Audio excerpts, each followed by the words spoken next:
Hello, hello, hello, everyone. Happy Saturday. What is up with everyone? I am so excited we're having this event today, and I'm so glad that all of y'all are here on a Saturday with us. Your Saturday is about to get better because you're here with Vanessa Media, of course. But yeah, let's get into some audience introductions real quick so we can get to know a couple of y'all. But first, my name is Jordan. I'm the events manager here, and I'm just really excited to be here right now. So if I call on you, tell me your name, where you're from, and what is one song that you really like that's really like beat driven, beat heavy. Um, let's see. First, I'm going to pick on Kyla L. Hello. Hello everyone. I'm Kyla. I'm from Canada. Oh. A song that's beat driven. Oh, I don't know. I was hoping to have time to think about it, so I feel that. um I don't know. What is one artist you're really listening to right now? I really like Childish Gambino. I Oh really like yeah. his beats and stuff. Mm-hmm. Yeah. Big fan of him. Big fan of him. Thank you so much for being here, Kyla. I think I see our fourth panelist here. Alianna, are you here? Are you a Zoom user? Okay, just making sure. Hey, girl.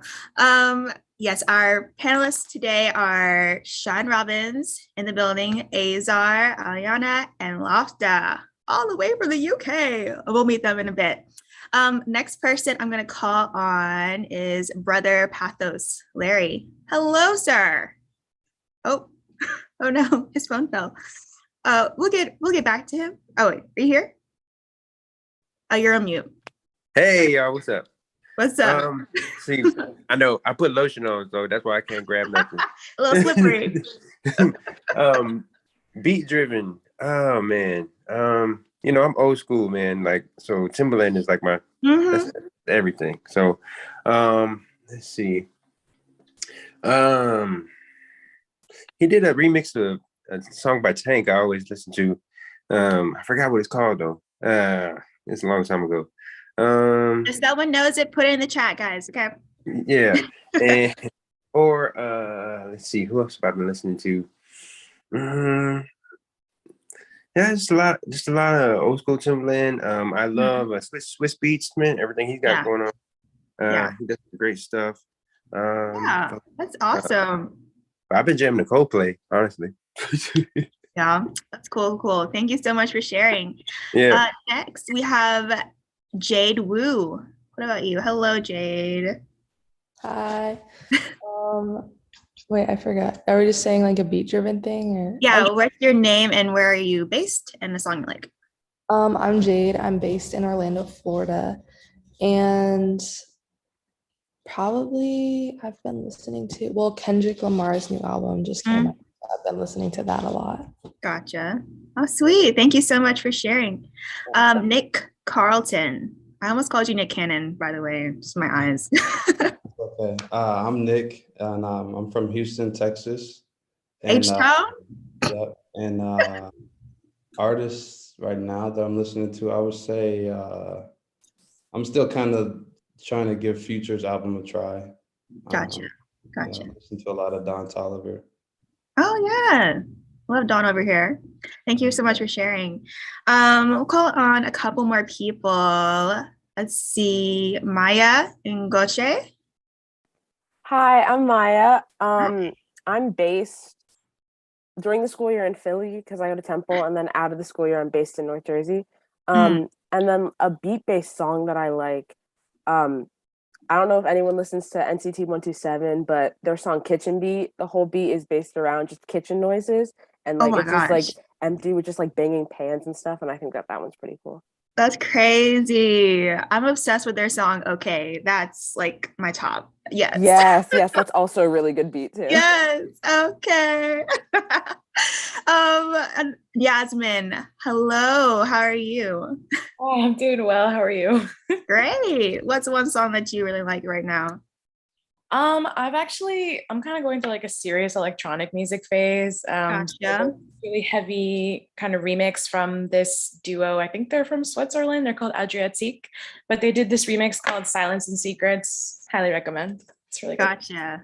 Okay. We have actually an electronic artist today as a speaker, so you might want to listen to his music too. But yeah, that will be all for our audience introductions. Again, thank y'all all for being here. We're going to have a really great discussion, a fun discussion about music and beat making. So let's go ahead and get into our panelists. They are amazing. First up, we have Laughta. She hails all the way from the UK, but she was born in Nigeria.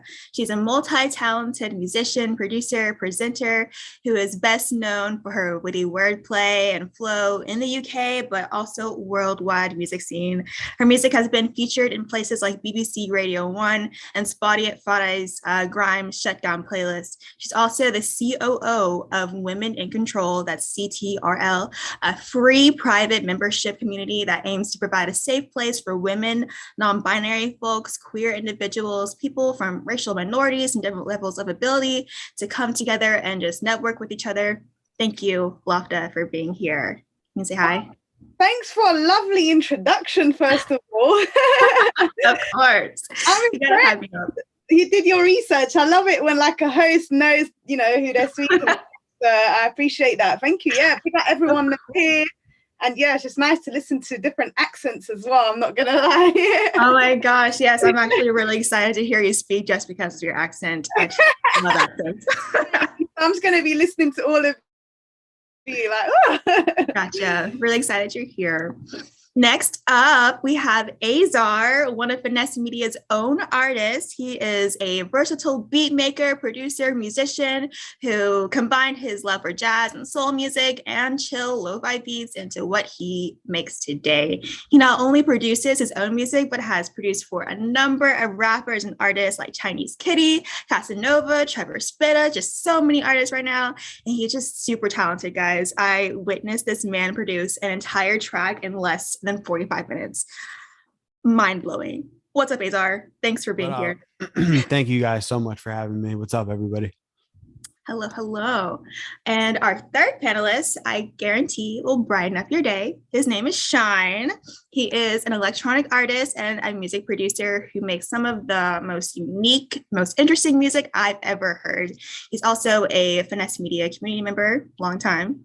His sound ranges from distorted and heavy to enigmatic and ethereal. Like, you guys will really be taken to another dimension when you hear his stuff, guys, like for real. And he just released his debut EP called Soft World, so be sure to check it out. And we'll link it in the contact sheet. What's up, Shine? What's going on, y'all? Thank you for having me. Top of the morning or afternoon in the UK. Glad to be here. Oh, yeah, it's like 4 o'clock in the UK, right? And our last speaker of the day is Alianna, but please correct me if I'm like pronouncing your name wrong. She is a Puerto Rican music producer and a vocalist from Florida who's most known for her smooth, relaxing fusions of alt R&B and lo-fi hip hop. And one thing about her, guys, is she is super talented at finger drumming. Like, check out her IG to find out what I'm talking about. She was actually named one of the top 10 TikTok instrumentalists and producers to follow by OKPlayer.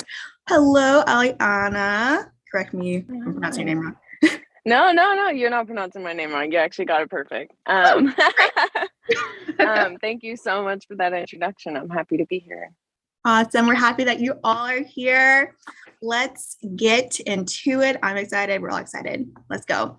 So my first question for y'all is, just describe the moment you realized you wanted to work in music. And I'll start with Laughta. Hey, so I grew up on a council estate and in London, and it was like a hobby to do music. There's a genre called grime here in the UK. It's born in the UK, and it's all based around competitive battling. So on the estate, I'd watch the older generation do it all the time, and I just had this burning desire to want to get involved. And then I started writing lyrics, and back in the day, we had like iPhone 3210s, and we didn't have like instrumentals we can play from the phone. So we used to bang on these doors in alleyways and stuff to create a drum pattern so that we can rap over. And I just fell in love with it. Since then, it was really and truly part of the culture. And I just continued doing music, doing open mics and meeting a lot of different producers in London that wanted to work with me, and managers eventually. And then when it came into music production, it just happened so coincidentally. Just literally just before the pandemic, obviously I didn't know we were going to go into a pandemic. I just purchased my own home studio, like a, you know, and it's just a small little Akai Mini Pro. And I just started, like, I hadn't even started. So when the pandemic happened, I had no excuse but just to teach myself, you know. So I just pushed myself for 2 years and yeah, like worked to the point where making money from it and working with some really good artists here in the UK, and also self-producing for myself as well. So yeah, I guess how do we start is from the love of music and just being part of your culture of you growing up, really. Yeah, that's cool. Like I've said this before, but London, UK music just hits in a different way than American music. It's like it has its own sound, really. That's really cool. What about you, Azar? Sorry. So for me, it started real early. I was like a huge fan of Tarzan when I was a kid, and I had the DVD set, and I'm pretty sure Phil Collins did like the whole soundtrack for it. So on the DVD set, I watched like that behind the scenes of him just making all the music and stuff. So from like a real young age, I got real into like Phil Collins and playing the drums and stuff. So I got a drum kit when I was, I don't know, my uncle bought it for me when I was maybe 5, 6 or something. And I knew right away, I always kind of just wanted to do music in whatever way, whether it be like an executive or on the business side, or maybe being a drummer or something. I kind of always knew, but it really started from my boy, Phil Collins. Gotcha. You were straight out of diapers playing music. Okay. Alianna, what about you? I got my start in music super early also. I've been singing, I think, since I could talk, and that was kind of like a big path for me, doing music vocally. And I was like trained in school and stuff and all the arts programs that I went to. But production didn't really start happening for me until I decided to be an independent artist, and like about 6 years ago. And I started to teach myself production, and eventually got into a school with a scholarship, and then found my teacher to teach me finger drumming, which is what I've been building up a lot of traction for. So that I think my MPC was definitely my biggest introduction to like beat making. Yeah. Gotcha. Very, very nice. And Shine, last but not least. I guess my journey into music was a little unconventional, because before music, I actually was really into acting when I was a kid, and then also poetry, and that kind of eventually led me into music, because I wanted to be in a band with my best friends in high school, but I couldn't sing, and I didn't know how to play any instruments, and I didn't grow up in a musical family. Like I tried learning instruments when I was a kid. I tried the sax, but I quit because it was too heavy and it like hurt my hands, so that I tried like guitar, but then it just didn't stick. So it took some trial and error, but in the band that I was in high school, nobody wanted to play bass. So I was like, okay, I'll play bass. So I started learning how to play bass, was in that group. And then from there, transitioned to being a vocalist. But from there, I wanted to learn how to have more control over my sound. So then I started producing. And then I just really fell in love with the art of producing and electronic music. And here we are. Awesome. Thank you so much. So I know a lot of our audience members are music creators themselves. And just with today, there's a whole lot of like music coming in, like it seems like every second of every day. So I think all of us here want to know how you just keep going. How do you keep making, being creative? Like, how do you keep like fresh ideas, coming up with fresh ideas? Azar, you want to start? Yeah, actually, I do want to start for this one. What I do is really just listen to like a lot of different music. Like really the best thing you can do is just take as much inspiration as possible, even as far as don't plagiarize a melody or anything like that, but like copy a melody, you know, like get an idea from a song. And if you like a part of a song, like take that aspect of it and make it your own kind of. I think all the best, you know, artists and the best producers are, you know, a combination of all of their inspirations into one. So really just what I do is just, if I can't think of something, I listen to something and not copy it, but, you know, grab an idea. Gotcha.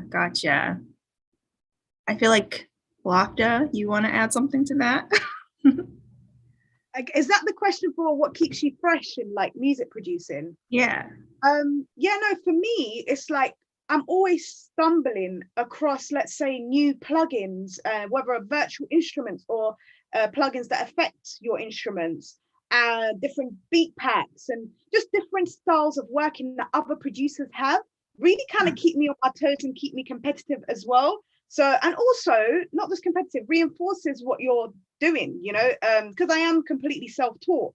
So when I watch, and I have to say this, a male producing, I'm like, because sometimes you have imposter syndrome, what I have as a woman, briefly, you know, I've encountered that. And so when I watch a male doing it and they're doing it kind of similar to me, I'm just like, yeah, like, I'm cool, I know what I'm doing, I don't need to have these worries at the back of my head, you know. So that all keeps me going. Also working with different artists keeps me fresh, because each artist is going to have a different sound, so you're going to have to try and accommodate each artist by creating sounds. Yeah, music production is so exciting, and I guess learning from other music producers would be my biggest way of just like keeping fresh, because everyone's got new ideas and different ways of working, a new plugin you've never heard of. And same with me, like whenever I post on there, someone's going to learn something, even if you're a pro. So you just literally learn from each other.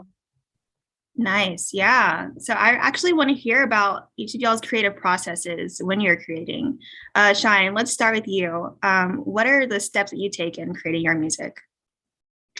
You know, I feel like songs start in so many different ways. A lot of the times now, things for me will start generally with the feeling that I'm either feeling personally or the feeling that I was inspired by. Like if I recently listened to music, you know, like, I don't know, for instance, like Kendrick's album or, you know, like Kaytranada and IDK just put out a project, you know, and, you know, listening to other producers or listening to new music, sometimes that'll give me that spark. And I'm like, oh my gosh, like I never knew that this set of sounds was possible. And then I hear that and I'm like, oh, you know what, let me try doing something that this inspires me to do, but in my own way. And I feel like that a lot of times will be the fuel. Also, in the last couple of years, I started playing analog synths more, and that has completely changed my approach to making music.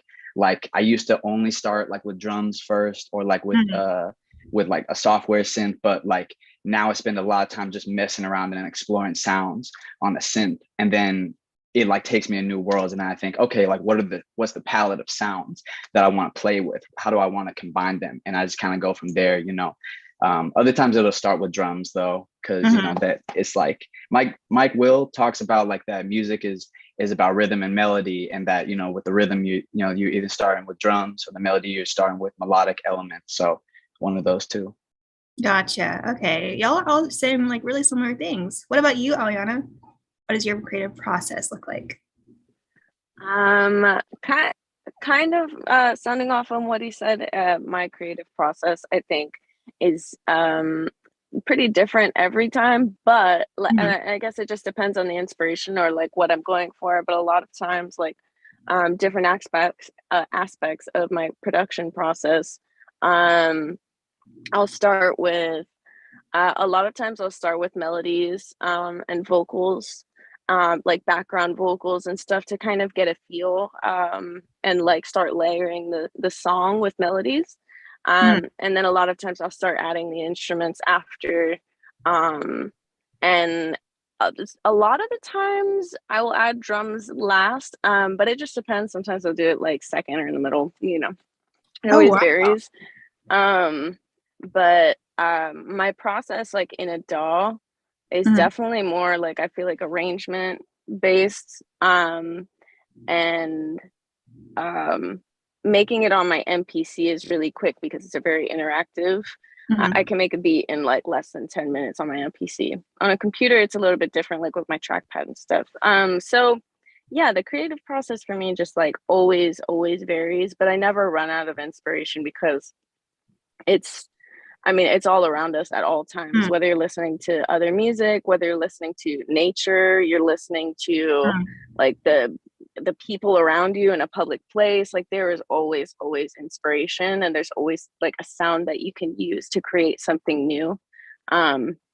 So I mean, I don't know, a lot of times I'll listen to like what's playing in my head. I have music going on in my head 24/7. So I'll just be like, all right, what's playing right now? And then like just try and translate it out and create a song that way. And I've created a lot of my music that way.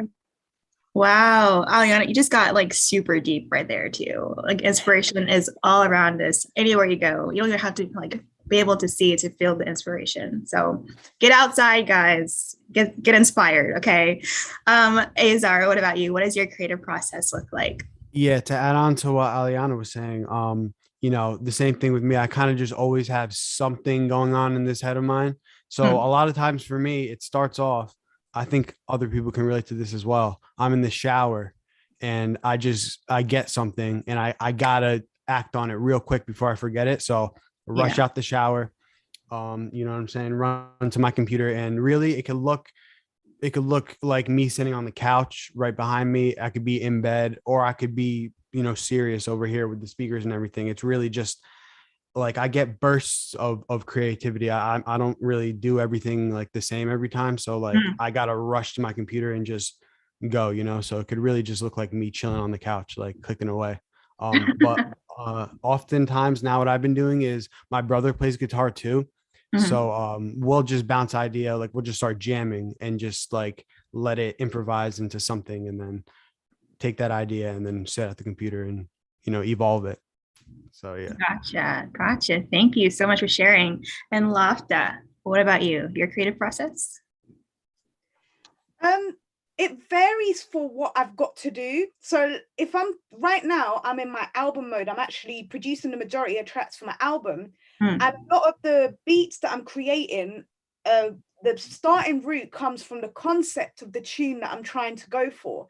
And it's actually really nice being a self-producing artist, because you can really create the beat that you want and envisage that truly gels with the lyrics, you know, and that the lyric I come with an idea, basically like a title of a song straight up, and I know what it's going to be, whether it's going to be a dark mood, uplifting, a bouncy track, whether it's going to be trap, whether it's going to be drill, and then I'm just going to go hammer. The first thing I always like to do is create a melody, and then let that, give it some textures, you know, whether it's adding some vocal chops, and obviously you have to set the tempo first and everything. So I create the melody depending on the mood that I'm going for. And then I start adding in the drums and everything else. So yeah, it's always, you made me think about it differently, because how do I actually start? It's not just the melody. Actually, there's something before that, and that's the mood of the tune that I'm trying to go for. Gotcha. I was always in this thought process that you had to start with drums, but listening to y'all, there are multiple ways to start, guys. Everyone start with what you feel is right at that moment, you know, feel the beat. Feel the beats. Love it. Okay. So actually, I want to go off of what Laughta said earlier about creating music and collaborating with other people. I want to know about how y'all work and collaborate with other people. I know a few of y'all have done that. So Alianna, let's start with you. What does your process look like when you're working with someone else? My process with working with other collaboration is definitely an important like skill to have, because I think it's really important to be able to communicate and to read the vibe of the other person that you're making music with. So I feel like I make my best music when me and that person like feel like we have like a really good chemistry. And a lot of times when you don't feel like much chemistry, you feel a lot of tension, like usually it's not that great. It's not going to turn out that great unless you can like really push through that. But collaborate with a lot of different like producers, writers, and a lot of it, like because of COVID, was like super remote. And I think for everybody, we kind of had to get used to that, collaborating remotely and over Discord or Zoom or whatever we're doing. And then now that we have back in person sessions again, it's amazing because like when you're in a session with somebody and you feel that vibe and you feel that energy and you feel that chemistry, it resounds to the point of like two minds are better than one, or like more is better than one, because like when you can really like creatively connect with someone and create something that the both of you are really proud of, like it's incredible. It's such an incredible feeling.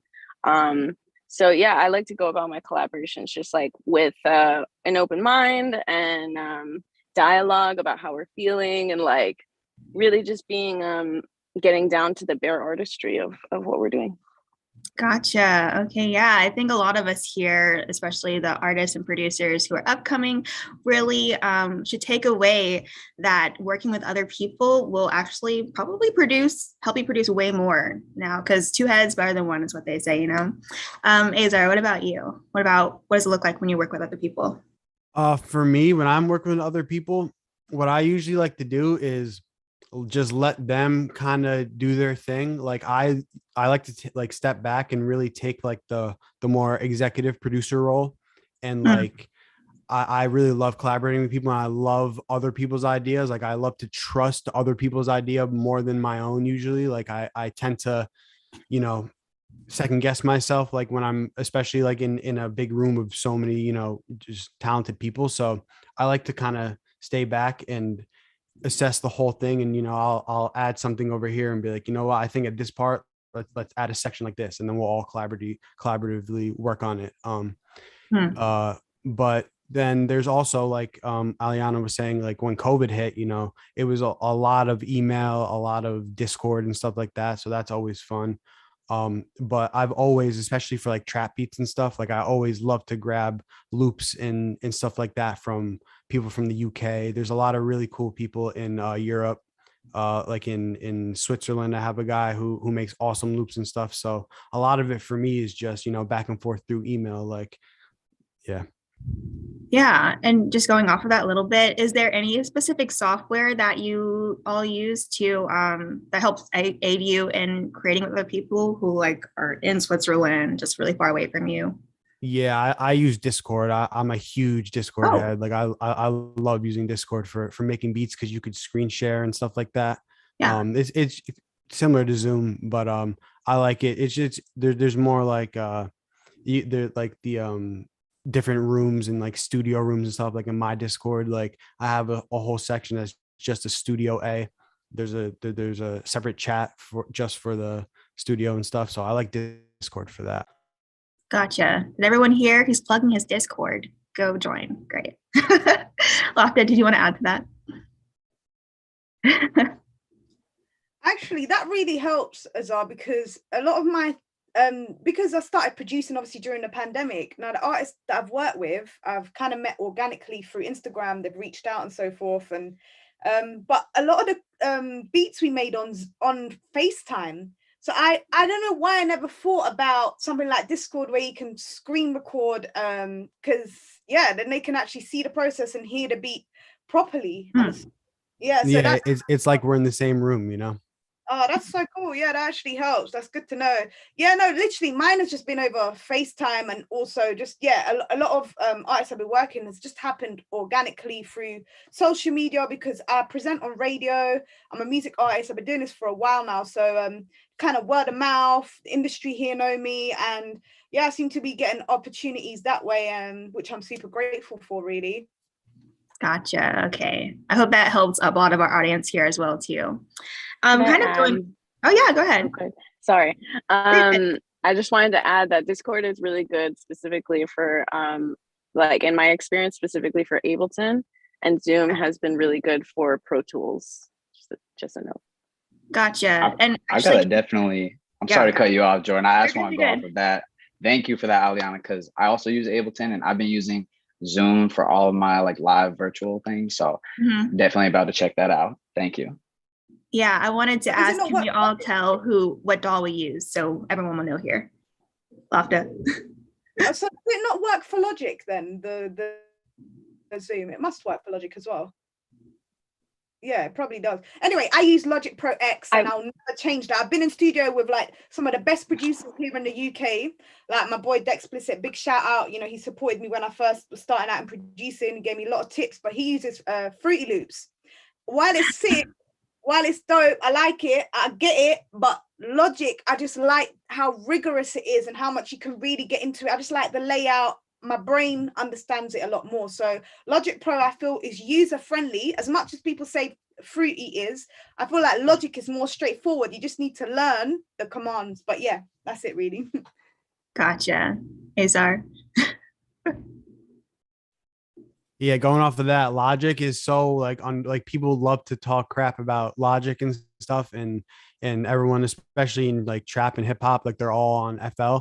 But I love, like, I use Fruity Loops as well, almost as much as I use Logic, but I really, really love Logic. Like the way it processes audio to me, like I think it sounds better and more clear when I'm using Logic. But really, like my advice would be, if you have the time to, definitely learn, you know, more than one software. It doesn't have to be Logic or FL too. Like learn something else, because what I find myself doing is when I can't figure something out in Logic, I'll just send everything over to FL and I could figure out what to do in FL, and then, you know, do whatever I need to do, go back to Logic. So I would definitely learn more than one if you can. Oh, wow. I didn't know you can move between DAWs like that. That's interesting. Yeah. In addition to the DAWs I'll use, what other like pieces of equipment do you like to use in your music creating processes? Sean, what's one or two that you like? You can't go without. That I can't go without. Okay, the first one is super unsexy, but is very valuable. Is just a hard drive and then a backup hard drive. I spent so many years just doing all my music stuff just off my laptop, and I never, until I had a few scares, I was like, oh my gosh, did I just lose this whole thing?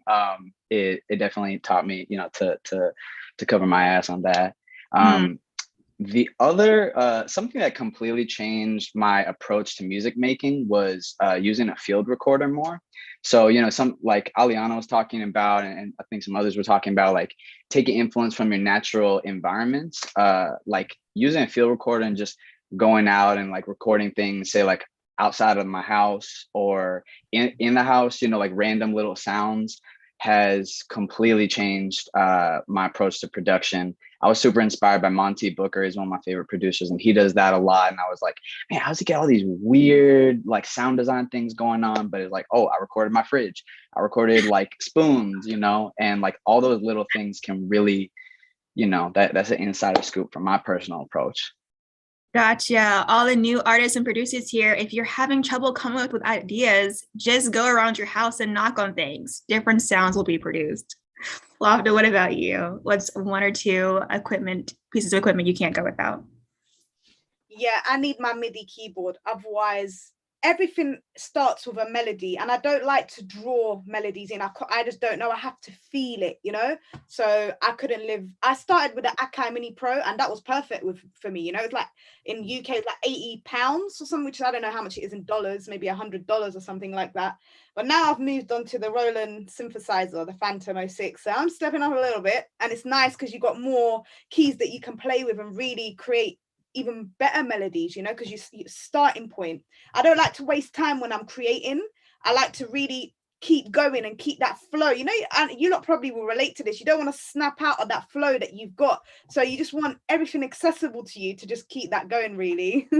Gotcha. Find something that works for you guys and just works with your own flow. Azar, what about you? Yeah, literally, I'm the same thing with me. I gotta have like some type of piano, MIDI keyboard, like whatever, just because like I do click in melodies here and there, but you know, they always, to me at least, like when you're playing it and feeling it, there's something more like human about it.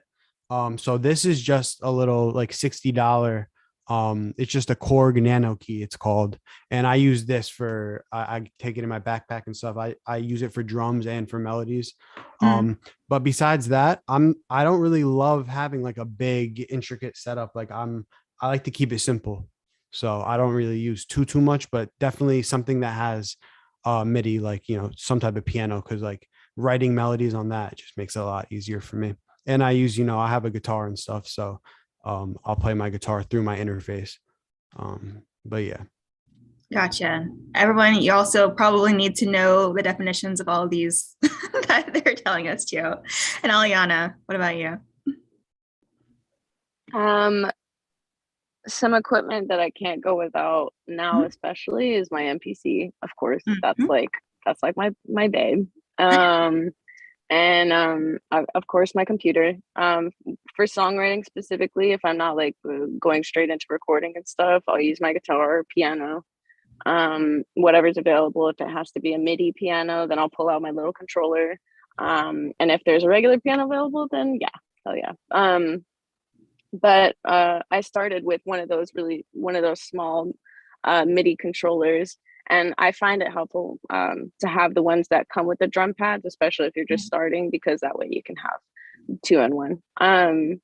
But yeah, my MPC has become a really huge part of my songwriting and production process. So yeah, that's what I use the most. Gotcha. Thank you.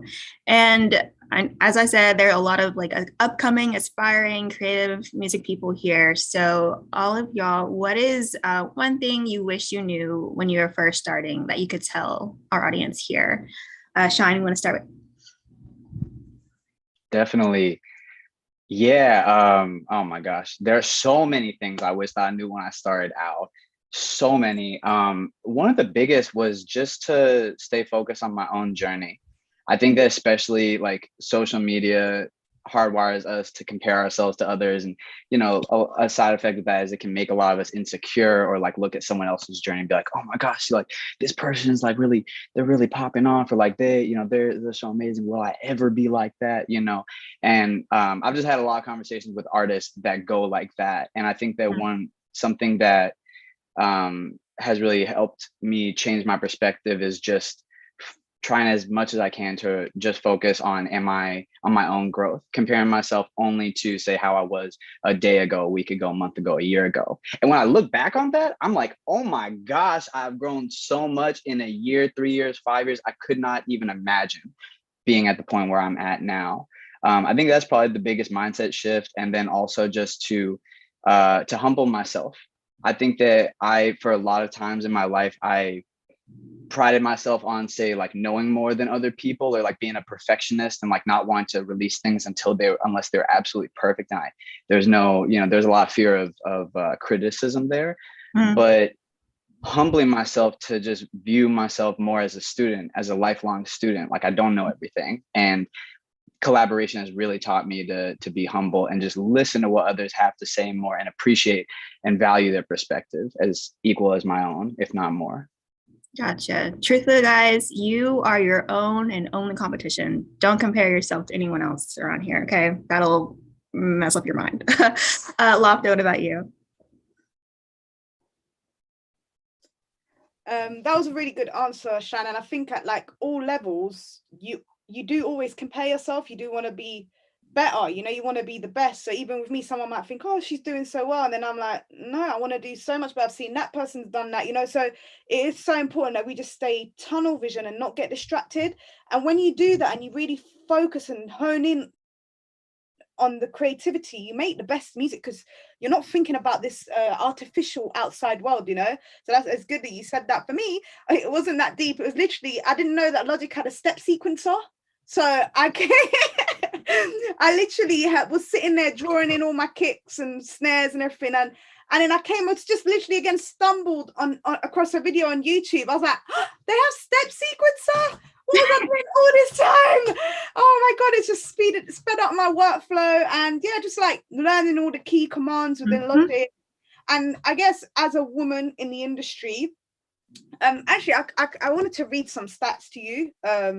Basically, it won't be long, I won't bore you, but it's just about women in music. Research has shown that only 2.7% of women are credited for production in the top 100 radio airplay chart for 2020, which Women in Control did a report and found.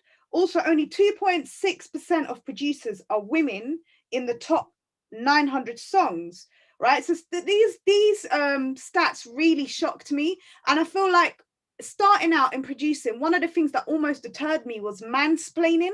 So if you are a woman that wants to go into music production, don't let it deter you. You are going to get some really helpful guys trying to help you, and that's fine. And it's all about collaborative efforts. Like I said, I've had people like Dexplicit, Wise, a few people really helped me here in the UK. These are very big names, but there's other people that will try and put you down, you know, make you feel like you don't know it all. You should do this, but don't question yourself and don't doubt yourself. That's it, as a woman.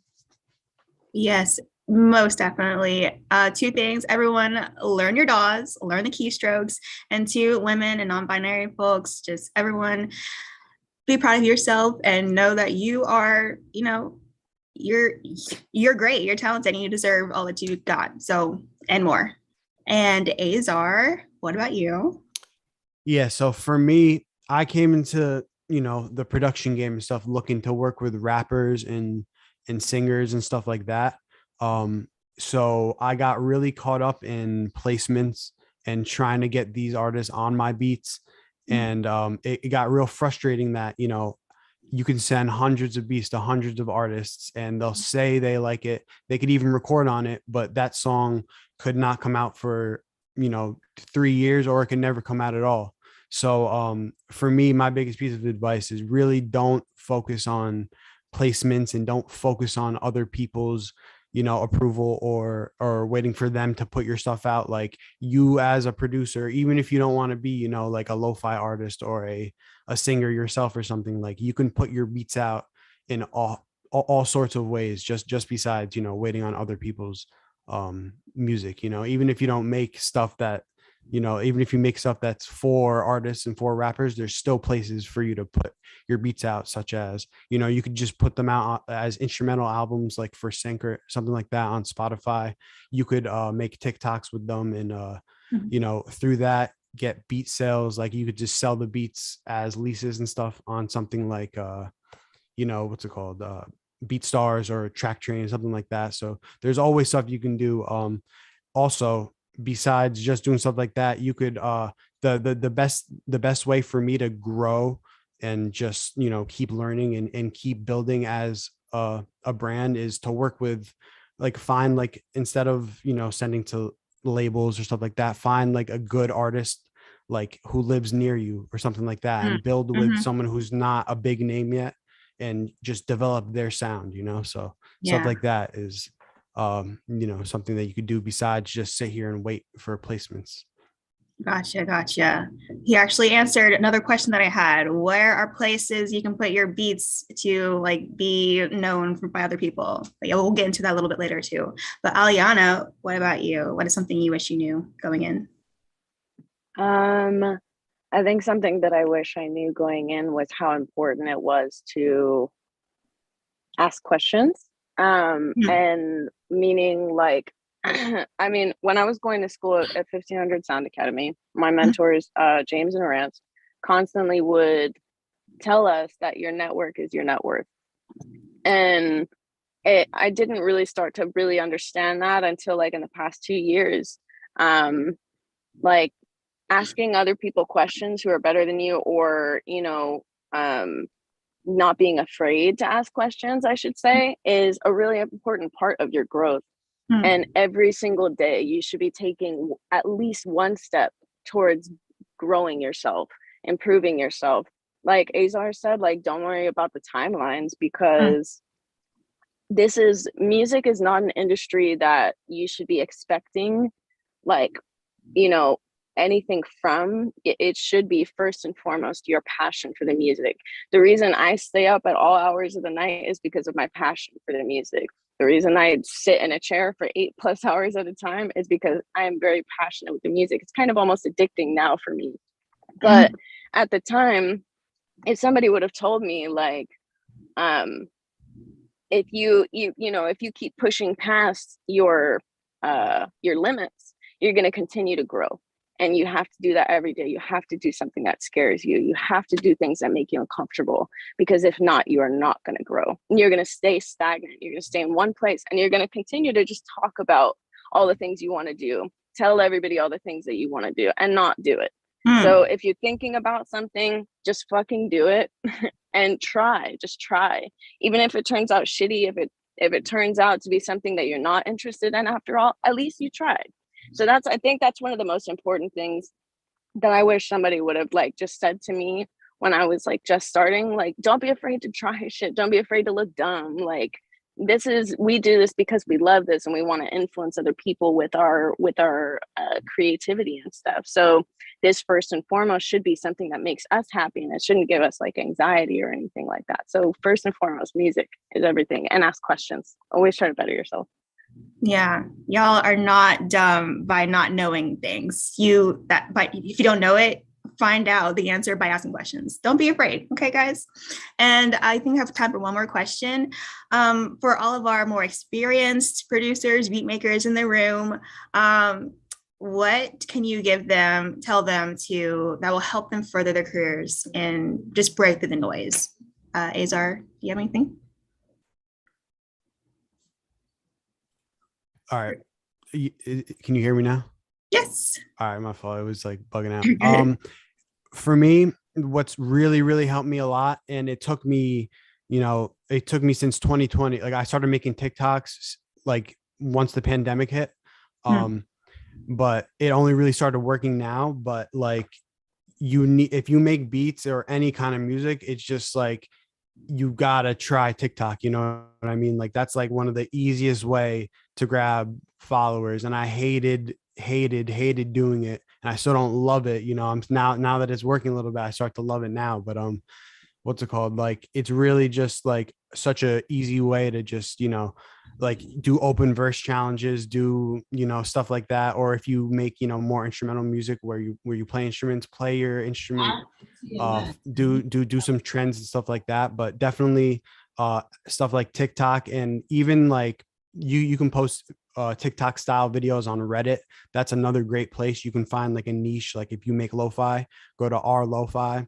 If you make literally anything, there's a huge trap community as well, a big EDM community on Reddit. So just find literally anywhere that you can post music and just post your stuff, you know, just put yourself out there, everyone. That's kind of what Alianna said earlier. Be comfortable with being uncomfortable. Okay. Laughta, what about you? Yeah, literally, just like you were saying, TikTok's definitely one of them that I've been thinking about. I know that it's gonna help push it and bring another audience, but Instagram's definitely helped me when it comes to my music production, especially Instagram Reels. That got me out to a lot of different artists, and also different companies, and, you know, build your own brand so that you become marketable, like, and you can earn income that way as well. So like, I recently did something with Women in Control and Roland, you know, that was to inspire women in music, and I did a live masterclass, and I hosted a panel as well here in the UK, and that went down really well, you know, and that came from literally Instagram. So use all the social media avenues. It takes time. So the stressful thing about worrying about social media and is don't create for social media. Don't fall into that trap. Even I used to get so stressed, you know. My manager was saying, you know, go and post on TikTok. And like, no, I just want to create. But once you feel comfortable, you're like, you know what, I want to post something and maybe showcase, and you have a plan. That's fine, but don't do it just for social media, just for income streams or anything. Just create, and that's how you make the best music, in my opinion. Gotcha. All right, everybody, y'all heard all these wonderful gems. Thank you so much, Laughta, Azar, and Shine, and Alianna. You know, just takeaways from this: be comfortable with doing new things out of your comfort zone. Put yourself out there and just learn all that you can. You know, that's 3 things you should take away from today. Now we're going to move into our audience Q&A. So if any of y'all have questions for Laughta, Azar, Shine, and Alianna, please use the raise hand function and we will get to you. All right. Hello, Alonso, you are first. Okay, cool. Hi, everybody. Hope you guys can hear me and see me. Hello, we can. So, perfect. So I guess my question is really just for any of the producers and artists.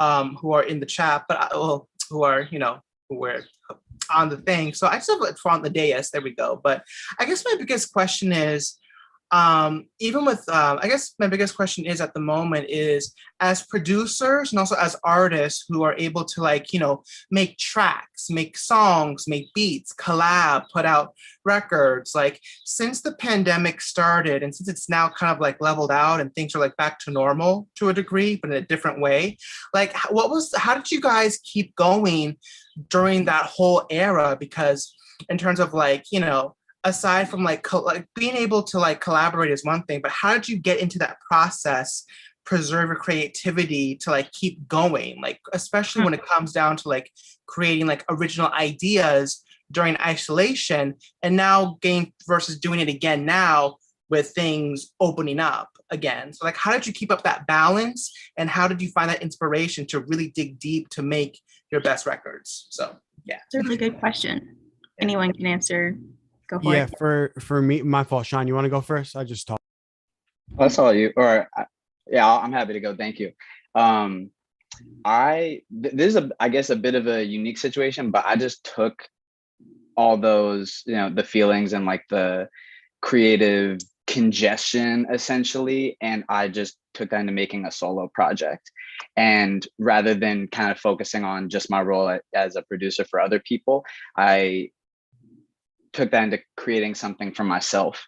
And yeah, it was definitely different for me, especially because at the time I was really focused on oh man, I really want to get these songs in with other people, but just making something for me at a time where I needed something for me was really helpful. Mm-hmm. Yeah, I was literally basically going to say that the pandemic is really when I started really making my own stuff and putting stuff out as an artist. But besides that, I was going outside a lot, just to offset everything, all that isolation was crazy. So what I made music that sounded like I was isolated, I made a lot of, darker, sadder stuff. But I was also, going outside in the woods and stuff, as much as I could, just getting out there, just sitting by the lake and everything, just to, try to get the funk out of my head. Cause it was, a real hard time creatively, but yeah, that, and I got this whole plant collection during the pandemic and stuff, try to just keep my surroundings as interesting as possible and stuff. Gotcha. And Alianna? Yes, can I add? I think when the pandemic happened, I live in LA, right? So when the pandemic happened, I had to move back home to Florida. And that meant I felt like I had kind of failed myself in a way. So I was definitely in that space. And so by the time I had gotten to my parents' house in Florida, I was like, this is my opportunity to grow as much as I can, because now I have however long of indefinite time period of me not being able to go out to events, do shows, that stuff. So instead of I feel like sometimes it is really natural to feel fuck, I want to go outside, I want to do things, I want to go collaborate with people. But in realizing, that wasn't going to be super realistic in that moment, I leaned on heavily, my Discord sessions, connecting with other producers remotely and really just sharing our music with each other, critiquing each other's music. And really, yeah, I just looked at it as an opportunity to build myself more, because I knew as an artist from the beginning that this was going to be a long journey, and that I really needed to take my time and be patient with myself and work towards being better every single day. So that was my opportunity to do so. I was like, all right, bet. Every single day I was doing something, every single day. And it's okay, obviously, if some days you take a break or something, you got to do what's right for you and what feels good. But for me, in that moment, and in these past couple of years, I was like, yo, I can really by the time I come back to LA, I'm going to be a fucking monster. And now I'm back in LA. And it kind of rings true to the way that I kind of wanted it to work out. So the pandemic honestly was a big blessing for me, to be honest. I love that. I love how each of y'all didn't fall into the funk and kept creating. That's really inspiring. Laughta, did you want to add something? I kind of already said it really. It's just same as everyone as well. Just the pandemic allowed me to just have the time. It became a luxury to just sit down and teach myself. I did create a lot of music. So I guess I'm thinking it's a good question actually, because I'm thinking actually, I did really manage to create a lot of time, and I'm not paying for studio time. I set up my own home studio, and it really allowed me to grow within my craft. Even lyrically, and then also create beats, mix, master. I started creating revenue streams from within my bedroom. So I guess, yes, it was like a gift and a curse. And I mean, I just heard Angela saying monkeypox is on the way. We might be going into another lockdown for real, but if you're a music producer, you're always at home anyway, let's be honest. Creating beats. I feel that. Well, Alonso, thank you so much for asking your question. I hope it answered. Next, we have Yasmin. Hello. I was on mute. Hi. So I guess just twofold question. One, after you guys started producing, like how long did it take you to kind of like learn to the point where you felt comfortable to start releasing stuff? And then two, for people that don't, make beats or anything today, but they would like to learn, what advice would you give, especially if you want to be self-taught, and what resources would you recommend, if any? Laughta. What was your first question again? Sorry. Like once you started learning how to produce, how long did it take for you to like learn until you felt comfortable to release? Yeah, that's it. So I'll be honest with you, my first beat I made was shit. It was awful. It had no rhythm, nothing. I posted it and my manager rang me, was like, take that down now. So yeah, it was awful. But you know what? It's about not being afraid. You understand? It's about showing the process. And now, funny enough, when people see me, they're like, we just love how you've progressed. You're really consistent. It's paying off. And you actually inspire people by, you don't have to be polished. You don't have to, you could just put it out. And also, you never know what's going to connect. Something so basic, which isn't basic, could be the thing that really goes, for instance, viral in this day and age. So there is no right time. It's just, if you're happy with it, put it out there. Go put it on Bandcamp as a starting point. I saw someone write that. That's a good starting point. Do you know what I mean? Get your little fan base going. Tell them, your support, your family. Say, I've just released a new beats like that. I've been self-taught. I did it. Just go and support me, even if it's £1. Like, let it build, and then you'll eventually become a pro and so confident that you can put it out to artists. You can put it anywhere, but it's a growth period, and don't be afraid of that. You don't need to be perfect, like Shine said earlier on. And with regards to any resources, basically I've actually done regarding first of all to vocal engineering, I've got tutorials for that on YouTube. However, for beat production, there's a free website you can join called Family in Music. I'll put that in here in a second. And on there, I've got 10 courses, 10 tutorials, 10 minutes for beginners to Logic Pro X, though, and a beat making, like a lot of the things that you need to know, I've taught it in that. So just sign up for free, really. I'm going to be creating more, but yeah, sign up for free, and then you'll see the 10 videos, and that will really help you, and you can just get into your zone. That's awesome. Thank you, Laughta, for all of the information. Yes, Alianna. I wanted to add, I agree 100% with what Laughta said for that. That it definitely, there's no point where you feel like you're, I don't think you ever feel like you're ready. You just have to do it, and then teach yourself, get into your routine of how you do it, and then you'll start to figure it out. When it comes to the technical aspect of how to work in your DAW, how to get a good mix, at least a decent mix, and understanding all those basic concepts for packaging it nicely so that it doesn't come out like complete shit and stuff. I would say that YouTube University is a really big way that many people have helped themselves. Yes. I personally, for production and engineering, would fall asleep every time I watched one of those videos on YouTube, because I learned better with a person teaching me.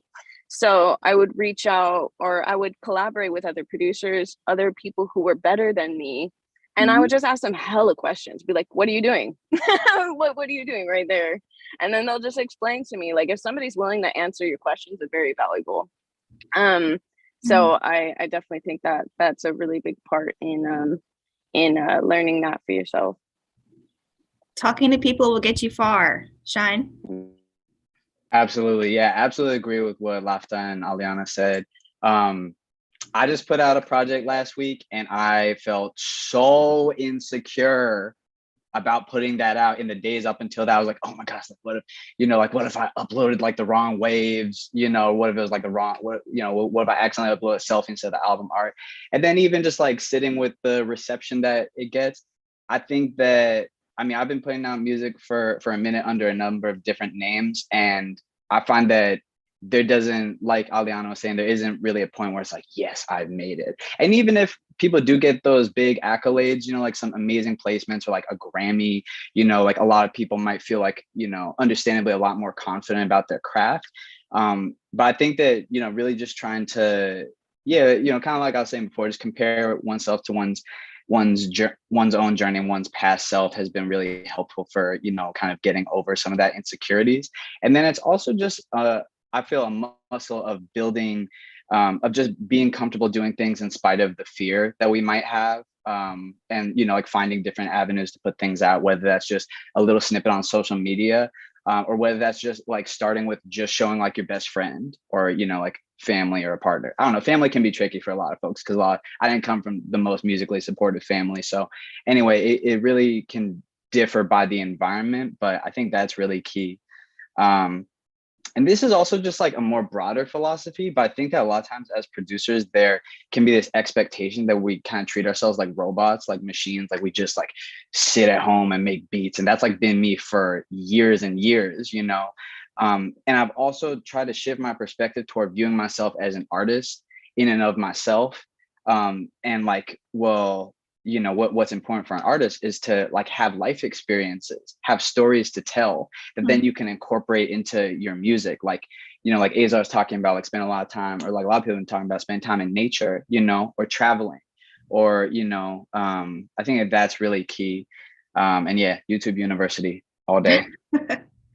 I hope that answered your question, Yasmin. Thank you so much for asking. Thanks. And yeah, and everyone, I hope everyone was taking notes as well. All of our panelists have dropped some just great information today. We are out of time for our audience Q&A though.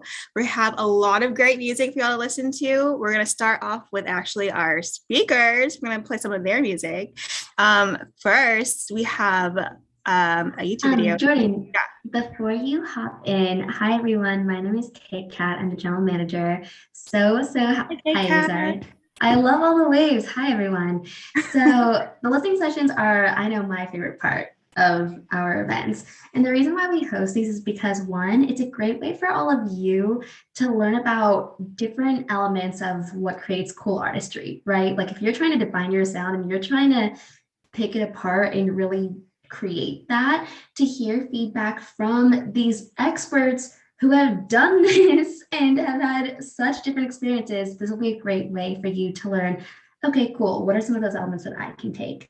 And as someone that's a self-proclaimed professional fangirl, I want to find new music to fangirl to, right? So this is also a great way to expose your artistry for fans to be able to take that in. And so what better way to start off your Saturdays than listening to some of our music? So that all to say, Jordan, take it away. Awesome. Thank you, Kit Kat.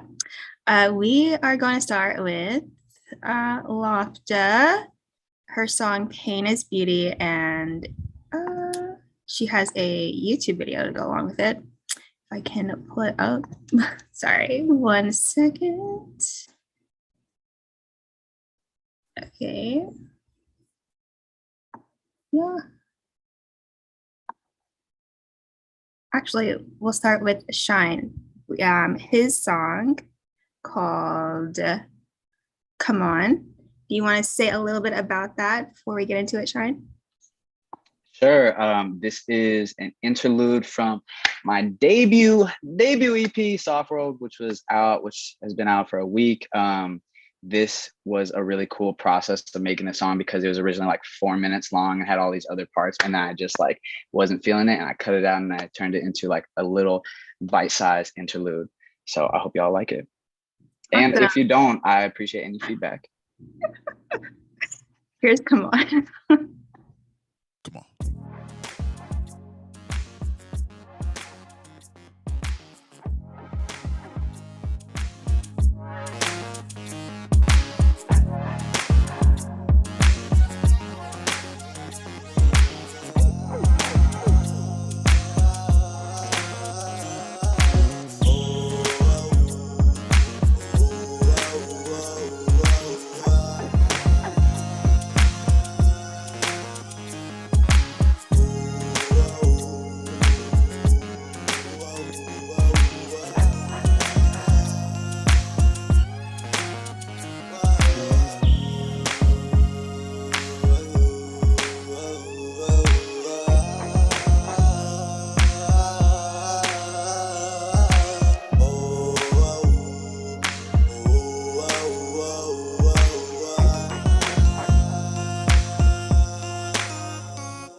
Let's give it up for Shine. Okay. Thank you so much, Shine. That was awesome. We have Azar next with Mist. Can you pronounce, I think it's your brother, right? Yeah, that's my brother. He goes by SEDVTED. Wow. Song, I don't know that. yeah, he's my brother. He's literally in that room, like right across from me. But so this one was a song that I made with him earlier in the pandemic, but I didn't release it until later. It was like 2021, early 2021. I put it out. This was like the first, like, I guess you can call it lo-fi track that we did that kind of, you know, got some recognition like through like the lo-fi chill playlists, and yeah, a few of those picked it up and stuff. So this is like the first, you know, one that made me realize, okay, like I can put out music just as me. So yeah, I hope you guys like it. Gotcha. Here we go.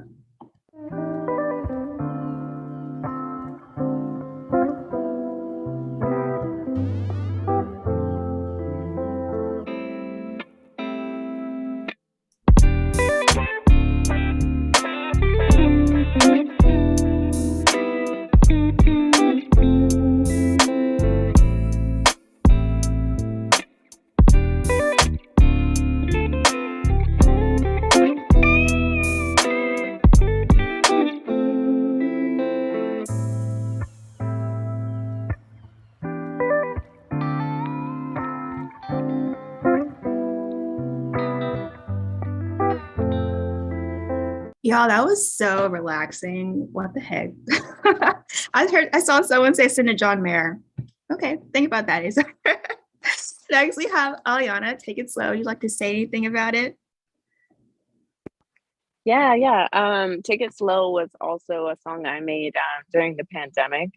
And it's about basically like true to the name, take it slow.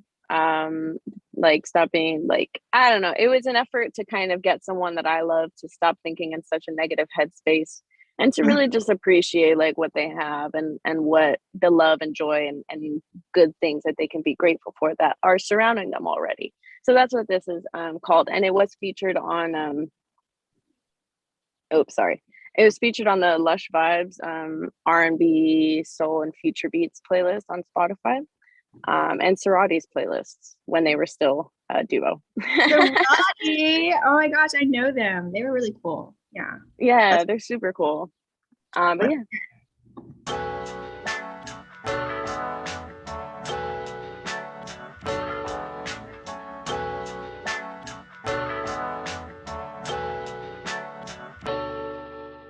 Wake up west of the sunrise, beautiful weather and blue skies, birds are singing your favorite song. But way down deep, the storm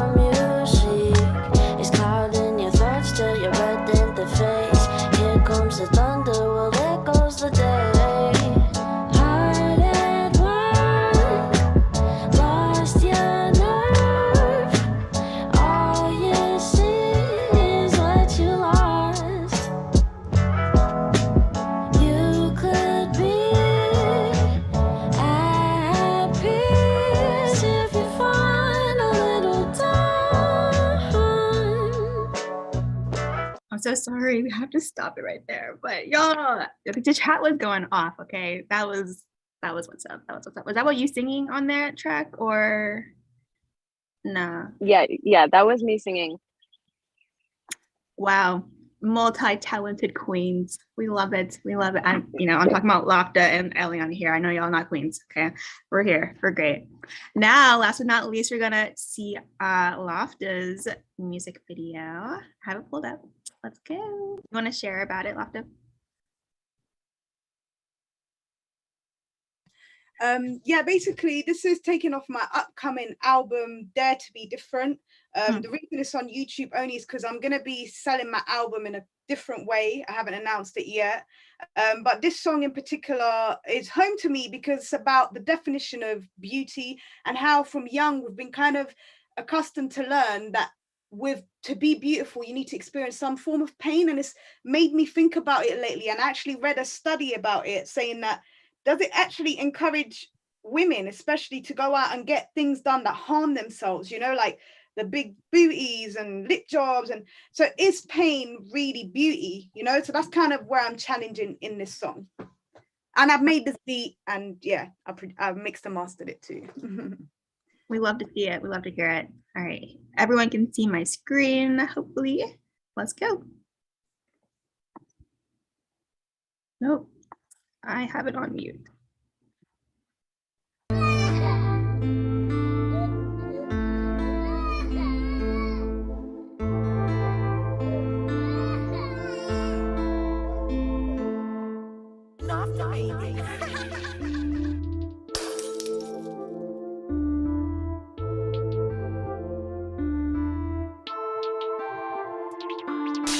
Beauty is perception, beauty is attention. Beauty's not perfection, raw beauty or reflection. Beauty is perception, beauty is attention. Beauty's not perfection, raw beauty or reflection. Pain comes with beauty, why does beauty come with pain?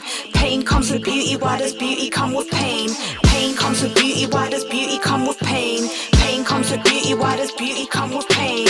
Pain comes with a beauty, what does that mean as a girl like school me? What are we teaching young girls but to hurt themselves for the big fat booty? Now I'm on duty, that's my duty, can't judge you cause I'm not just Judy. Post for the gram, wanna post all nudie. If it's our choice then why are we moody? Pressure from the media, don't let no pressure come and lead ya. Yeah, I made this beat in my onesie, I apply that pressure for the speaker. When I talk my truth I'm in trainers, I don't wanna shit down cause I'm famous. I've been there, done that, worn that t-shirt, but I realised that porn is dangerous. When I speak I'm endangered. Okay, y'all, I have to stop it right there, but don't finish that when we get off of this chat, because y'all, that was too much fire right now. I really want to finish it. We just got to go. Thank you, Laughta. Amazing. Everyone about Laughta. Here we go. All right, let's get into our regularly scheduled listening session. Okay, the first step we have is Larry, his song Go. Larry, are you in the building? Hey, what's up, y'all? Hello. Hey, see, so Go is just like, it's me and my best friend. We collaborate, we send stuff through email all the time. We've been friends for 20 years. We went to music school together in college. So, we're just two people trying to have a little fun, give us a little something to do. And Go is just, we like to throw out things, see what happens. It's like, it's like, hey, I came up with this, man. I was chilling at work, had in my lunch break, came up with this, see what you can do with it. So we like doing that kind of thing. And I don't know, I would call it kind of chill hop, lo-fi a little bit, something just relaxed to. So that's how we like to roll. Gotcha. All right, let's hear Go.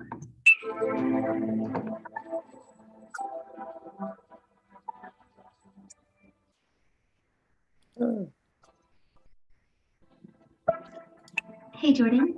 I don't know if you your can't sound hear it. sharing. Oh, 1 second.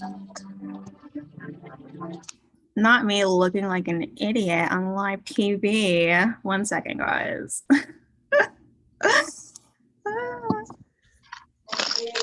Here we go.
I know it was just building up, but panelists, speakers, do you have any feedback for Mr. Brother Pathos? Yeah, I got something. One, super cinematic, beautiful job. I think he definitely painted the picture for literally everybody. We were all in the chat being like, yep. If you I don't know if you like just make music like just for the sole passion of it, or if you're also trying to use it in a business aspect also, but that would be perfect music for sync. Submitting for licensing with TV and television. So I definitely would recommend getting into that if you're not already doing that, because of this type of music is perfect for that. And it's called, yeah, great job. It's called Sync, you say? Yeah, it's called Sync Licensing, SYNC. So some really great examples of sync licensing is like, I mean, for example, like if you take 30 seconds of the song and a huge TV network puts it, behind a scene, a really important scene, like your music is heard and you also get a bag. So okay. I would check out stuff like Song Trader. Also just look up sync licensing in your Google search and see, like, just educate yourself on it, because that's a really good avenue that you could go down towards with your music 100%. Awesome. And if you guys want to hear the rest of it, I'm on all the streaming platforms and everything. So yeah. I'll link everything in the contact sheet. Thank you so much, Larry, for submitting your music. Awesome. We're going to move on to the next song. We have Angela Mona. Are you here? Her song DramaBomb.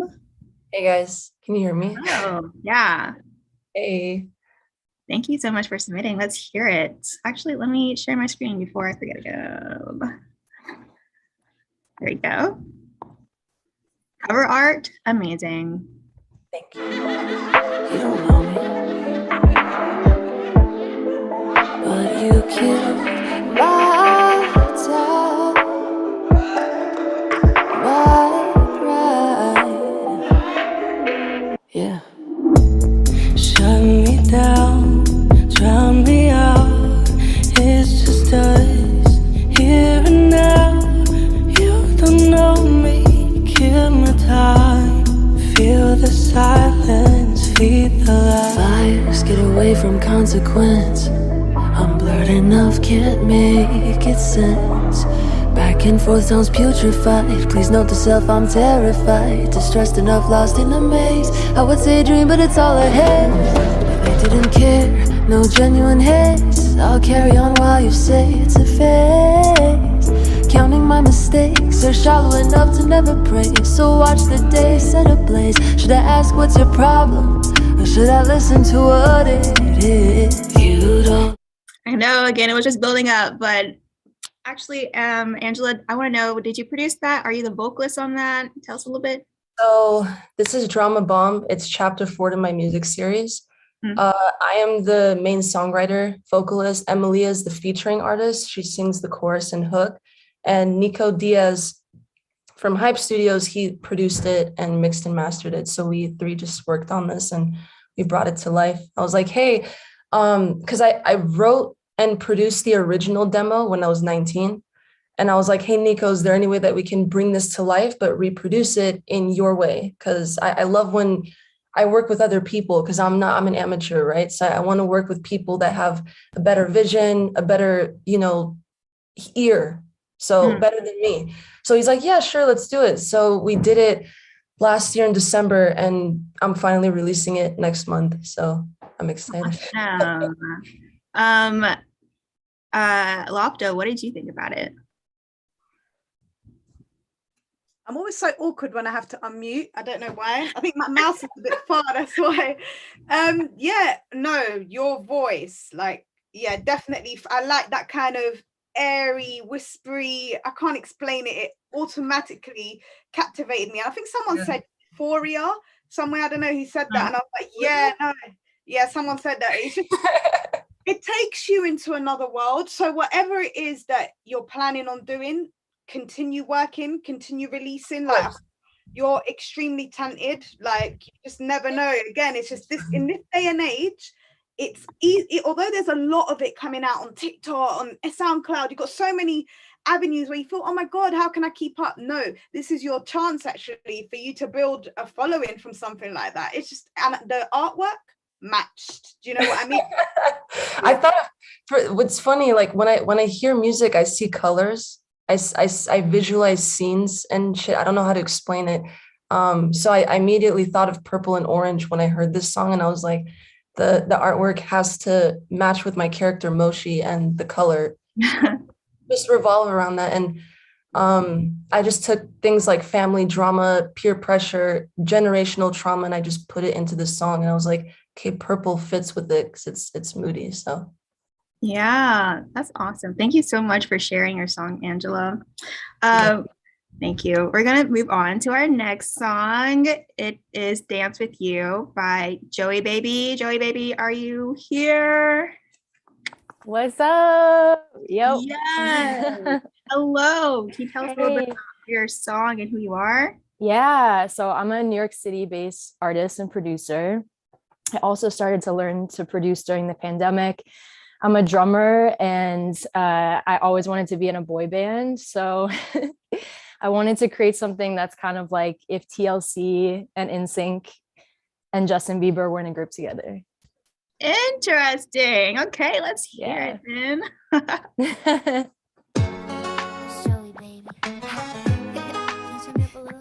Yeah, just like that.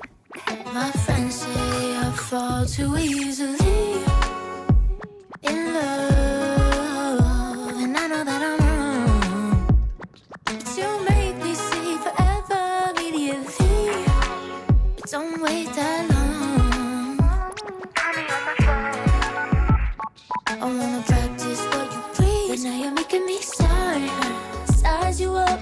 But I'm somebody too, taking it slow. I'm not old enough to spend some time with you. Oh yeah. I don't want us to want it. I don't want us to need.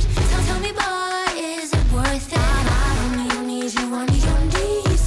Every night I catch myself dreaming about you, but you don't have to stay. I just wanna dance with you. Okay, that was a dance pop. I hear it. I also heard TLC too. What did y'all think, panelists? I gotta speak about that one real fast. That was really, really sick. I really, really like that because just how you said, like, I definitely heard that early 2000s R&B-ish, JT-ish stuff going on. But then like once that hook came in, it was like glitchy a little bit with the vocal chops and stuff. It was like a real good, like, you know, you had the flavor of the past, but like, you know, the sound of today and stuff. Like I definitely think that could be what's it called, you can get a good response on like TikTok or stuff like that. There's a lot of people doing like 2000 style music on TikTok now, so you could hashtag 2000s, and I really like that a lot. It was real different. So got some TikTok. Thank you so much. And I've got to go off of Azar on this. This has like been my song like for the last couple of weeks since it came out, and I think that's something that is what is so impactful about the song is it has all these little moments. You know, like I think it's something that really sticks with people when they hear something, and they're like, oh my gosh, you know, or like they'll put their phone down and be like, wait, what was that? Or like, I need to Shazam this. Is when there's like a moment. So like when that, like the phone is dialing, or when, you know, the mood will suddenly change up and it like bursts into that chorus. That's like a put your phone down moment, you know, it like grabs your attention. I think that's why the song has like been in my rotation for weeks and weeks. I love it. Thank you so much, Shine. Yes, thank you so much, Joey, for sharing your music today. Our next song is submitted by Lottie. Everyone knows Lottie. Hello, it is Scorpion. You want to tell a little bit about it? I should have sent a song that I produced on. For some reason, it didn't cross my mind to do that. I did not produce on this song. I co-wrote this song. And it's sung by my really good friend, Isadore, who also co-wrote this song and who I work with a lot on music. But yeah. Awesome. Let's get into it. Yeah. Yeah, yeah, yeah. Yeah, yeah, yeah. Big chillin', move moving like a villain. We been on the low, but we higher than the ceiling. Let you take the lead, cause you know what you doing. Let you lean on me, not tripping. This all original. You and me, we at the pinnacle. Ooh, now you know, yeah. Ooh, now you know, yeah. It go like you in the Audemars, me in the modular. You with the Saint Laurent, me with the fancy on. Now you know, yeah. Ooh, now you know, yeah. You show me the way, you love me loud. And when I'm with you, my feet don't touch the ground. You want me, cause you don't need nothing from me. Seems funny that you don't need nothing from me. I know, I'm stopping y'all from hearing some great music, but thank you, Lottie, for submitting that. Laughta, I actually can hear you singing or on a track with Isadore. What do you think? I want to hear from you. I'm trying to, yeah, there we go. Sorry, I ran to the loo. I was literally trying to speed up. I could hear it because it's next door to my room. I was like, wait, what is this? I just came to screenshot you. Like, I came back and I was just taking a picture. I was like, not the loo. Yo, no, what? Did you also make that beat? Did you make the beat as well? No, that's what I was saying. I should have sent Noir and I didn't make the beat on this. No. Okay, get the beat because I love the lyrics. Do you know what yeah, I mean? I'm gonna send you the producer for this too. But the flows, I love everything. Like, yeah, we need to do a tune. Like, literally, we need to do something. I would love to. I love your songs. I would love to. See how we go. Yeah, no, you're cold. That would be a real good collab right there for sure. Definitely. Yeah, I'm gonna work with all you guys. Yes, we love all the collaborations happening. Let's go. Lottie featuring Alianna, Laughta, Azar, Shine. Does anyone else have anything to say about Scorpion Queen? I just love the bounce. Like that from that intro, it immediately got my attention. It delivered. I feel like that's what my personal like preferences in a lot of songs, just if it has like that like little unconventional, bounce to it that's just gonna like hook you for the rest of the song. Exactly. Yeah. Again, thank you so much, Lottie, for submitting. And we have one last song, and Kit Kat is actually going to pick that one up for us. I know we're a little bit over time now. We just had this last song, so if you can stay on, please do. It is Paradise by ESO, submitted by Yasmin. Are you still here? I sure am here. Hey. You want to say anything about it? So I did not produce this beat. I am the singer and I wrote the song. I actually just dropped it yesterday. Oh, wow. Apple Music, whatever. So timing is right. And I wrote this song about my first time doing psychedelics, but don't do drugs, kids. So. We're not censored here. Let's go. Okay.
Yes, I definitely hear the psychedelics coming in that song.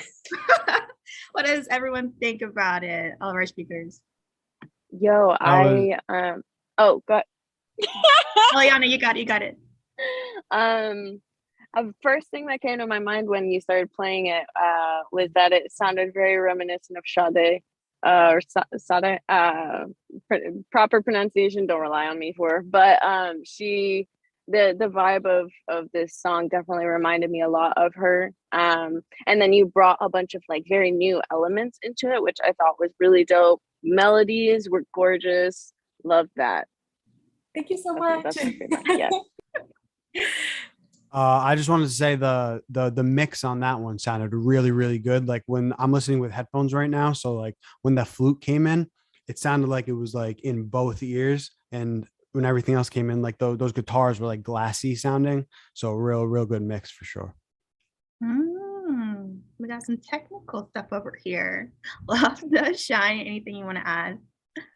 Yeah, I think that song was a really, it was an immersive song. That's what I really appreciated about it. It felt like a vibe in itself. And I think that, you know, there's some artists that is music, when you hear their music, it just transports you to somewhere else. I think that, like, you know, say someone like, I don't know, Flying Lotus, Frank Ocean, very different artists. But when I hear that music, I know that I'm in that artist's world. And that's what I felt when I was listening to that. And every part of it really complimented it. Like someone was talking about, you know, the cover art really matched that. And then the story behind it about psychedelics. I think that that's something that really makes music really effective to like connecting with people, when every part of it reinforces the overall message and atmosphere of the song. Awesome. Thanks. Laughta. Yeah, I was just gonna say, the first thing was your melodies are very unique, in my opinion, and in a very good way. And I haven't really heard melodies like that, and just kind of how much you dragged out the notes was really soothing to the ear. And yeah, like you said, it was like an immersive experience. But first thing that came to mind is, I want to sample that. Like those vocals were lit. Like I started hearing all sorts. So yeah, like whatever it is you're doing, keep going. You got something special, in my opinion. So Thank you yeah. so much. Thank you. Yes, thank you also. Oh, yes, thank you, Yasmin, for submitting music. We always love to hear you, and all of us who submit every week. That brings us to our ending of the event. That was our last song. I know, really sad. We have to leave for next media, but I just want to thank our panelists one last time, Laughta, Azar, Shine, Alianna, for just like spewing all this great information, sharing your stories with us, just being open and willing to be here with us. We really appreciate you. And I thank the audience again for staying on. It's a little bit over time, but thank you all for being here. Just one last question for you guys. What is one piece of advice quickly that you would like everyone to leave here with today? And Alianna, you want to go first? I know I'm picking on you first. No, you're good. I literally was just thinking about something to say, like in regards to that. But I forgot it. But there's plenty of things to say. I think just continue to build yourself, and like always seek to improve yourself. Don't become super satisfied at any point with where you're at. It's good to like give yourself like pat on the back and like give yourself the support you need, but don't get comfortable, and always be a student. Exactly like somebody just said, Sage.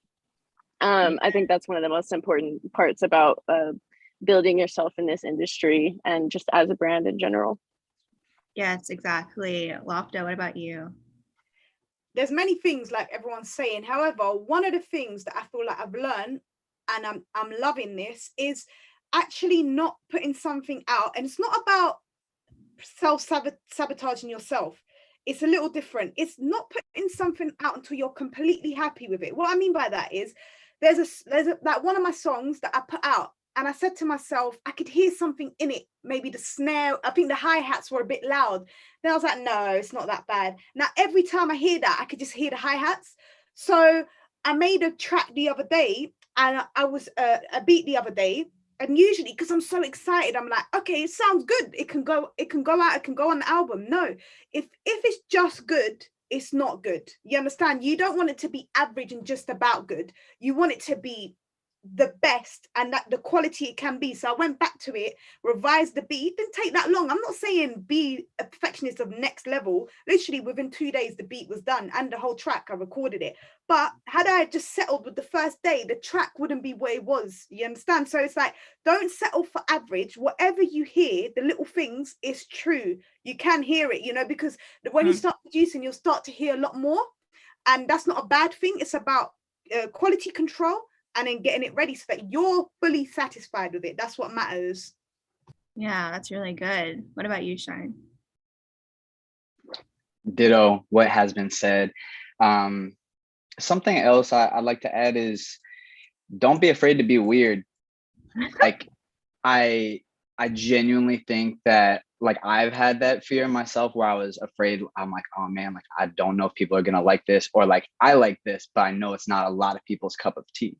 I think it's really important to be okay with accepting yourself for who you are. I think that is fundamental to being an artist and to sharing yourself with the world genuinely. I think that, like, a lot of people might not initially get, you know, the love that that they feel that their music deserves right out the gate, because it might be against the grain. And I think it's okay to sit with that discomfort. And like, if you know in your heart that you're proud of what you're doing, that is the most important thing, and to keep putting yourself out there. And the other thing that goes with that is, you know, like, it is okay to have fun when you're making music, you know, to like play, to like, you know, we call it playing music, you know, like when I say I'm making music, sometimes I feel like I'm, you know, like I'm in a factory, but it's like, man, there should be a lot of it there should be, you know, when you're feeling good, like, it's fine to have fun, you know, it doesn't have to always be serious. Mm-hmm. Yeah, everyone be weirdos. I'm a weirdo, be a weirdo with me, please. I don't want to be alone. And Alianna also said, don't stop. Keep going, creating music. Azar, end us off. Yeah, so just to, you know, tie everything together, obviously what everyone said, 100%, you know, keep just, you know, get out your comfort zone, stay out your comfort zone, and constantly do something new. But also, like, and this goes for every profession in every field, like, your mental health comes first. So like, you just simply won't perform well doing anything if you're just mentally in a bad place. So if you know, you're trying something, like, you know, I was doing TikTok for literally 2 years, and it was really taking a toll, and I was really getting burnt out. So I took a break for a little bit, and I just reevaluated all of it, came back in a more enthusiastic way about it, and it you know, it changed the results. So definitely, like, no matter what you're doing, like, make sure first and foremost your mental health comes first. A word. Everyone, if you learned something today, if you gained something from all of our speakers today, please unmute yourself and say whoop whoop or yeah.